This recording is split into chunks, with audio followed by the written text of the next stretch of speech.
شروع اللہ کے نام سے جو بڑا مہربان نہایت رحم والا ہے۔ اے پیغمبر صلی اللہ علیہ وآلہ وسلم، لوگوں سے کہہ دو کہ میرے پاس وحی آئی ہے کہ جنوں کی ایک جماعت نے اس کتاب کو سنا تو کہنے لگے کہ ہم نے ایک عجیب قرآن سنا جو بھلائی کا رستہ بتاتا ہے، سو ہم اس پر ایمان لے آئے اور ہم اپنے پروردگار کے ساتھ کسی کو شریک نہیں بنائیں گے۔ اور یہ کہ ہمارے پروردگار کی عظمت شان بہت بڑی ہے، وہ نہ بیوی رکھتا ہے نہ اولاد، اور یہ کہ ہم میں سے بعض بے وقوف خدا کے بارے میں جھوٹ افطرا کرتا ہے، اور ہمارا یہ خیال تھا کہ انسان اور جن خدا کی نسبت جھوٹ نہیں بولتے، اور یہ کہ بعض بنی آدم بعض جنات کی پناہ پکڑا کرتے تھے، اس سے ان کی سرکشی اور بڑھ گئی تھی، اور یہ کہ ان کا بھی یہی اعتقاد تھا جس طرح تمہارا تھا کہ خدا کسی کو نہیں جلائے گا، اور یہ کہ ہم نے آسمان کو ٹٹولا تو اس کو مضبوط چوکیداروں اور انگاروں سے بھرا ہوا پایا، اور یہ کہ پہلے ہم وہاں بہت سے مقامات میں خبریں سننے کے لیے بیٹھا کرتے تھے، اب کوئی سننا چاہے تو اپنے لیے انگارہ تیار پائے، اور یہ کہ ہمیں معلوم نہیں کہ اس سے اہل زمین کے حق میں برائی مقصود ہے یا ان کے پروردگار نے ان کی بھلائی کا ارادہ فرمایا ہے، اور یہ کہ ہم میں کوئی نیک ہیں اور کوئی اور طرح کے، ہمارے کئی طرح کے مذہب ہیں،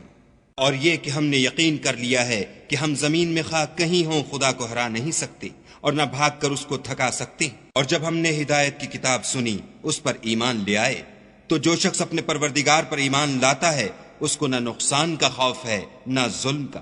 اور یہ کہ ہم میں بعض فرما بردار ہیں اور بعض نافرمان گناہگار ہیں، تو جو فرما بردار ہوئے وہ سیدھے رستے پر چلے اور جو گناہگار ہوئے وہ دوزخ کا ایندھن بنے۔ اور اے پیغمبر صلی اللہ علیہ وآلہ وسلم، یہ بھی ان سے کہہ دو کہ اگر یہ لوگ سیدھے رستے پر رہتے تو ہم ان کے پینے کو بہت سا پانی دیتے تاکہ اس سے ان کی آزمائش کریں، اور جو شخص اپنے پروردگار کی یاد سے منہ پھیرے گا وہ اس کو سخت عذاب میں داخل کرے گا، اور یہ کہ مسجدیں خاص خدا کی ہیں تو خدا کے ساتھ کسی اور کی عبادت نہ کرو۔ اور جب خدا کے بندے محمد صلی اللہ علیہ وآلہ وسلم اس کی عبادت کو کھڑے ہوئے تو کافر ان کے گرد ہجوم کر لینے کو تھے،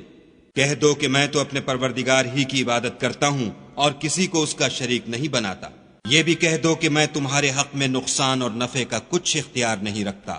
یہ بھی کہہ دو کہ خدا کے عذاب سے مجھے کوئی پناہ نہیں دے سکتا اور میں اس کے سوا کہیں جائے پناہ نہیں دیکھتا، ہاں خدا کی طرف سے احکام کا اور اس کے پیغاموں کا پہنچا دینا ہی میرے ذمے ہے، اور جو شخص خدا اور اس کے پیغمبر کی نافرمانی کرے گا تو ایسوں کے لیے جہنم کی آگ ہے، ہمیشہ ہمیشہ اس میں رہیں گے، یہاں تک کہ جب یہ لوگ وہ دن دیکھ لیں گے جس کا ان سے وعدہ کیا جاتا ہے، تب ان کو معلوم ہو جائے گا کہ مددگار کس کے کمزور اور شمار کن کا تھوڑا ہے۔ کہہ دو کہ جس دن کا تم سے وعدہ کیا جاتا ہے میں نہیں جانتا کہ وہ ان قریب آنے والا ہے یا میرے پروردگار نے اس کی مدت دراز کر دی ہے، وہی غیب کی بات جاننے والا ہے اور کسی پر اپنے غیب کو ظاہر نہیں کرتا، ہاں جس پیغمبر کو پسند فرمائے تو اس کو غیب کی باتیں بتا دیتا